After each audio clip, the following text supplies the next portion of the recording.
ಎಲ್ಲ ಸೈಲೆಂಟ್ ಆಗಿದ್ರೆ ಮಾತ್ರ ಮಾತಾಡ್ತೀನಿ, ಇಲ್ಲ ಅಂತಂದ್ರೆ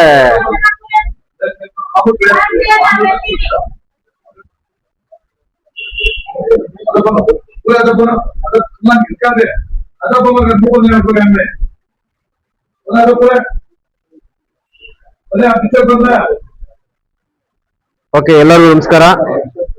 ಇವತ್ತು ವಿಶೇಷತೆ ಅಂತೇನಿಲ್ಲ, ವಿಶೇಷತೆಯಲ್ಲಿ ಯಾವಾಗ್ಲೂ ವಿಶೇಷತೆನೇ ಇರುತ್ತೆ. ಸೊ ಅದರ ಒಂದು ಭಾಗವಾಗಿ ಇವತ್ತು ಮುಳಬಾಗಿಲು ನಗರದ ಸರ್ಕಾರಿ ಹಿರಿಯ ಪ್ರಾಥಮಿಕ ಶಾಲೆ ಉರ್ದು ಆ ಒಂದು ಶಾಲೆ ಮತ್ತು ಸರ್ಕಾರಿ ಕನ್ನಡ ಹಿರಿಯ ಪ್ರಾಥಮಿಕ ಶಾಲೆ ಬಾಳಸಂದ್ರ ಕನ್ನಡ ಶಾಲೆ, ಈ ಎರಡೂ ಶಾಲೆಗಳಿಗೆ ನಾವು ಇಲ್ಲಿ ಓದ್ತಾ ಇರುವಂತ ಬಡ ಮಕ್ಕಳಿಗೆ ಏನು ಒಂದು ಶಾಲಾ ಬ್ಯಾಗ್ಗಳನ್ನ ಕೊಡ್ಬೇಕು ಅಂತ ನಾವೇನು ಆಯೋಜನೆ ಮಾಡ್ಕೊಂಡಿದೀವಿ ನಮ್ಮ ಪ್ರಗತಿ ಚಾರಿಟಬಲ್ ಟ್ರಸ್ಟ್ ವತಿಯಿಂದ. ಈ ಒಂದು ಕಾರ್ಯಕ್ರಮಕ್ಕೆ, ಈ ಒಂದು ಡಿಸ್ಟ್ರಿಬ್ಯೂಷನ್ ಕಾರ್ಯಕ್ರಮಕ್ಕೆ ನಮ್ಮ ಜೊತೆ ವೇದಿಕೆಯನ್ನು ಹಂಚಿಕೊಂಡಿದ್ದಾರೆ ನಮ್ಮ ಕುರುಬರಪೇಟೆ ನಗರಸಭೆ ಸದಸ್ಯರಾದಂತ ನಮ್ಮ ಜಬೀವುಲ್ಲಾ ಸರ್ ಅವರು, ಅದೇ ರೀತಿಯಾಗಿ ಕರ್ನಾಟಕ ರಕ್ಷಣಾ ವೇದಿಕೆ ಮುಳಬಾಗಿಲು ತಾಲೂಕಿನ ಅಧ್ಯಕ್ಷರಾದಂತ ನಮ್ಮ ಬ್ರದರ್ ಆದಂತ ಹುಸೇನ್ ಅವರು, ಅದೇ ರೀತಿಯಾಗಿ ಸರ್ಕಾರಿ ಶಾಲಾ ಶಿಕ್ಷಕರ ಸಂಘದ ಉಪಾಧ್ಯಕ್ಷರಾದಂತ ನಮ್ಮ ಸಹೋದರ ಸಮಾನರಾದ ಹರೀಶ್ ಸರ್ ಅವರು, ಮತ್ತೆ ಬಹುಮುಖ್ಯವಾಗಿ ಇಲ್ಲಿ ಲಾಯರ್ ಸಾಹೇಬ್ರ ಅಂತಾನೆ ಹೇಳ್ಬೇಕು ನಮ್ಮ ಜಯಪ್ಪ ಸರ್ ಅವರು ಕೂಡ ಬಂದಿದ್ದಾರೆ. ಮತ್ತೆ ಬೈರ್ಕೂರು ವೆಂಕಟೇಶ್ವರ ಬಾಲಕಿಯರ ಪ್ರೌಢಶಾಲೆ, ಆ ಶಾಲೆಗೂ ಕೂಡ ನಾವು 5 ವರ್ಷಗಳಿಂದ ಮಧ್ಯಾಹ್ನದ ಊಟದ ವ್ಯವಸ್ಥೆಯನ್ನು ನಾವು ಆ ಶಾಲೆಗೆ ಮಾಡ್ತಾ ಇದೀವಿ ನಮ್ಮ ಸಂಸ್ಥೆ ವತಿಯಿಂದ. ಆ ಶಾಲೆಯ ಮುಖ್ಯಸ್ಥರಾದಂತ ನಮ್ಮ ಚೇತನ್ ಪ್ರಸಾದ್ ಸರ್ ಅವರು ಕೂಡ ಈ ವೇದಿಕೆಗೆ ಬಂದಿದ್ದಾರೆ. ಅದೇ ರೀತಿಯಾಗಿ ರೈತರಲ್ಲೇ ಬಹು ವಿಶೇಷವಾದ ರೈತರು ಎಲ್ಲಾರು ಆಗ್ತಾರ್ರಿ, ಅದ್ರಲ್ಲಿ ಏನಿದೆ, ಅದ್ರೇನ್ ದೊಡ್ಡ ಕಷ್ಟ ಏನಿಲ್ಲ. ಟೊಮಾಟೊ ಬೆಳೆಯೋರು ರೈತನೇ, ಮಾವು ಬೆಳೆಯೋರು ರೈತನೇ, ಅಲ್ಲ ಅದು ಬೆಳೆಯೋನು ರೈತನೇ. ಆಮೇಲೆ ಲೋಟ್ ಗಟ್ಲೆ ಕೆಮಿಕಲ್ ಆಗಿ ಬೆಳೆಯೋನು ರೈತ, ಅವನ್ ರೈತ ಅನ್ನಲ್ಲ, ಅವನು ವಿಷ ಕೊಡುವಂತ ರೈತವ. ಹಾಗಾಗಿ ರೈತರಲ್ಲೇ ಬಹು ವಿಶೇಷವಾದ ರೈತ ಅಂದ್ರೆ ನಮ್ಮ ಪ್ರಭಾಕರ್ ರೈತರು. ಯಾಕಪ್ಪ ಅಂತಂದ್ರೆ ಅವರು ನೈಸರ್ಗಿಕ ಕೃಷಿಯನ್ನು ಮಾಡುವಂತವ್ರು, ಆರ್ಗ್ಯಾನಿಕ್ ಕೃಷಿ ಮಾಡುವಂತವ್ರು, ಜನರಿಗೆ ಆಹಾರವನ್ನು ಮಾತ್ರ ಕೊಡೋರು, ವಿಷ ಕೊಡಲ್ಲ ಅವರು. ಸೊ ಹಾಗಾಗಿ ಅವರು ವಿಶೇಷ ಅವರು ಇವತ್ತು. ಅದೇ ರೀತಿಯಾಗಿ ಈ ಶಾಲೆಯ ಮುಖ್ಯ ಶಿಕ್ಷಕಿಯರು, ಸಹ ಶಿಕ್ಷಕರು, ನಮ್ಮ ಸಹೋದರ ಸಮಾನರಾದ ನಮ್ಮ ಫೈಜುಲ್ಲಾ ಸರ್ ಅವರು, ಮತ್ತೆ ಎಲ್ಲ ಶಿಕ್ಷಕಿಯರು, ಶಿಕ್ಷಕರು ಎಲ್ಲರೂ ಕೂಡ ಸೇರಿದಿರಿ. ಆಮೇಲೆ ನಮ್ಮ ಸ್ನೇಹಿತರ ಸಮಾನರಾದಂತ ನಮ್ಮ ಎಲ್ಲ ಮಾಧ್ಯಮ ಮಿತ್ರರು ನಮ್ ಯಾವಾಗ್ಲೂ ಬ್ಯಾಕ್ ಅಲ್ಲಿ ನಿಂತು ಒಂಥರ ಆಶೀರ್ವಾದ ರೂಪದಲ್ಲಿ ಅವರು ನಮ್ಮ ಕಾರ್ಯಕ್ರಮಗಳನ್ನ ಬೆಂಬಲಿಸುವಂತವ್ರು, ಅವರು ಕೂಡ ಇವತ್ತು ಸೇರಿದ್ರಿ. ಸೊ ಆಮೇಲೆ ಮಕ್ಕಳೆಲ್ಲ ಕೂಡ ಸೇರಿದ್ರಿ. ಎಲ್ಲರಿಗೂ ಕೂಡ ನಾವು ವಿಶೇಷವಾಗಿ ಥ್ಯಾಂಕ್ಸ್ ಅನ್ನ ಹೇಳಲೇಬೇಕಾಗುತ್ತೆ. ಏನಂತಂದ್ರೆ ಈಗ ಪ್ರತಿ ವರ್ಷನೂ ಸರ್ಕಾರಿ ಶಾಲೆಗಳಿಗೆ ನಾವು ಈ ತರ ಯಾವುದೋ ಒಂದು ಬ್ಯಾಗ್ ಕೊಡುವಂತದ್ದು, ನಲಿಕಲಿ ಚೇರ್ಸ್ ಕೊಡುವಂತದ್ದು, ಡೆಸ್ಕ್ಗಳು ಕೊಡುವಂತದ್ದು, ಪ್ರತಿಯೊಂದು ಕೂಡ ನಾವು ಇದನ್ನ ಮಾಡ್ತಾನೆ ಇದೀವಿ. ಕಾರಣ ಏನಪ್ಪಾ ಅಂತಂದ್ರೆ ಸರ್ಕಾರಿ ಶಾಲೆಗಳಲ್ಲಿ ಈ ನಡುವೆ ದಾಖಲಾತಿಗಳು ಕಡಿಮೆ ಆಗ್ತಿದಾವೆ. ಯಾಕಂದ್ರೆ ಖಾಸಗಿ ಶಾಲೆಗಳಲ್ಲಿ ವ್ಯಾನ್ ಇರುತ್ತೆ, ಬಿಲ್ಡಿಂಗ್ ಇರುತ್ತೆ, ಎಲ್ಲಾ ಲ್ಯಾಬ್ಗಳು ಇರ್ತವೆ, ಸ್ಟಾಫ್ ಇರ್ತಾರೆ, ಪ್ರತಿಯೊಂದು ವ್ಯವಸ್ಥೆನೂ ಇರ್ತದೆ. ಆದ್ರೆ ಸರ್ಕಾರಿ ಶಾಲೆಗಳಲ್ಲಿ ಅಷ್ಟೊಂದು ವ್ಯವಸ್ಥೆ ಇರೋದಿಲ್ಲ. ಆ ವ್ಯವಸ್ಥೆಯನ್ನ ಕೊಡ್ಲಿಕ್ಕೆ ಆರ್ಥಿಕವಾದಂತ ಒಂದು ಸದೃಢತೆ ಕೂಡ ಪೇರೆಂಟ್ಸ್ ಅಲ್ಲಿ ಇರೋದಿಲ್ಲ. ಹಾಗಾಗಿ ಏನಪ್ಪಾ ಅಂತಂದ್ರೆ ಮಗು ಹೇಗಿದೆ ಆಗ ಮಾತ್ರ ಕಳಿಸ್ತೀವಿ, ನೀವು ಹೆಂಗೆ ಹೇಗಿದೆ ಹಾಗೆ ಕಳಿಸ್ಕೊಡ್ತೀವಿ, ನೀವು ಆ ಮಕ್ಕಳಿಗೆ ಕಲಿಸ್ಕೊಡಿ ಅಂತ ಹೇಳ್ಬಿಟ್ಟು ಪೇರೆಂಟ್ಸ್ ಒಂದು ಧ್ಯೇಯ. ಸೊ ಹಾಗಾಗಿ ಮಕ್ಕಳಿಗೆ ಏನಪ್ಪಾ ಅಂತಂದ್ರೆ ಹೇಗಿದ್ದಾರೆ ಹಾಗೆ ಬಂದ್ರೆ ಕಲೀಲಿಕ್ಕೆ ಆಗೋದಿಲ್ಲ. ಅದಕ್ಕೆ ಪೆನ್ ಕೂಡ ಬೇಕು, ಎಕ್ಸರ್ಸೈಸ್ ಕೂಡ ಬೇಕು, ನೋಟ್ಬುಕ್ ಬೇಕು, ಬ್ಯಾಗ್ ಬೇಕು, ಶೂ ಬೇಕು, ಯೂನಿಫಾರ್ಮ್ ಬೇಕು.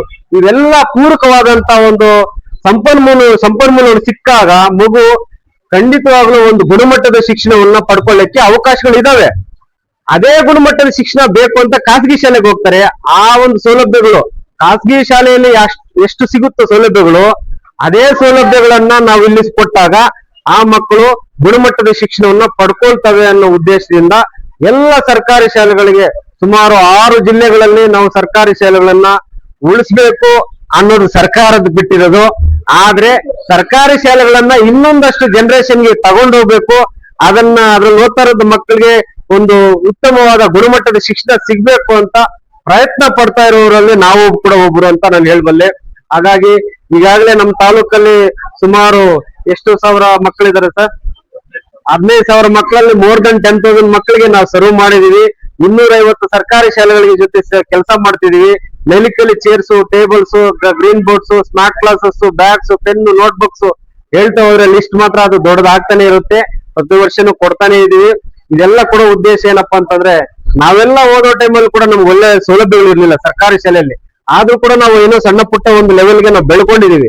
ಸೊ ಅದೇ ರೀತಿ ಮಕ್ಕಳಿಗೆ ನಿಜವಾಗ್ಲೂ ಅವಕಾಶಗಳು ಸಿಕ್ಕಾಗ ಅವ್ರು ಯಾವ ರೀತಿ ಮಟ್ಟಕ್ಕೆ ಬೆಳಿಬಹುದು ಅಂತಂದ್ರೆ, ಊಹಿಸಲಾರದಷ್ಟು ಮಟ್ಟಕ್ಕೆ ಬೆಳೆಯುವಂತ ಅವಕಾಶಗಳು ಮಕ್ಕಳಲ್ಲಿ ಇದಾವೆ. ಅದನ್ನ ನಾವು ಗಮನಿಸಬೇಕು, ಗುರುತಿಸಬೇಕು, ಬೆಳೆಸಬೇಕು.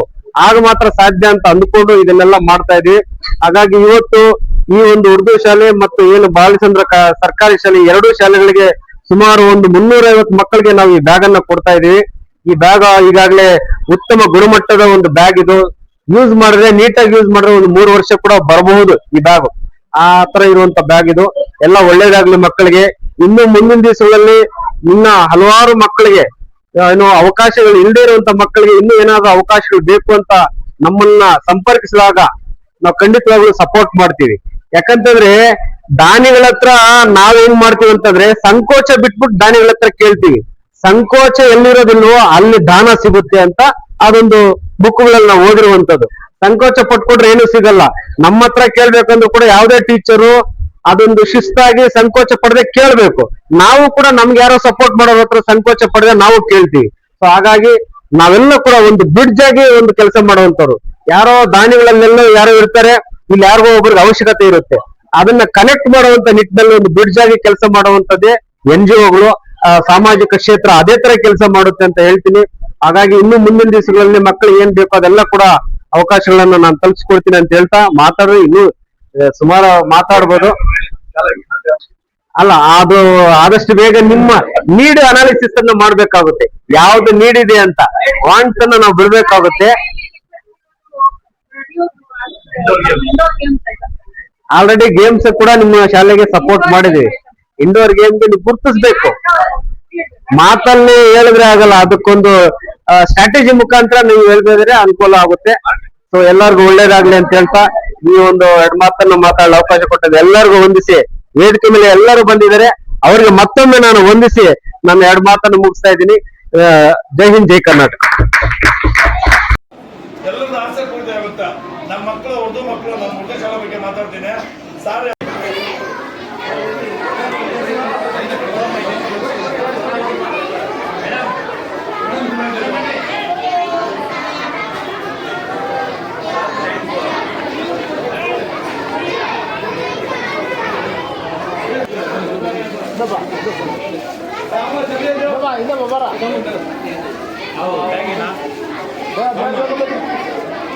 ಒಂದು ಸಲ ಬಂದ್ರೆ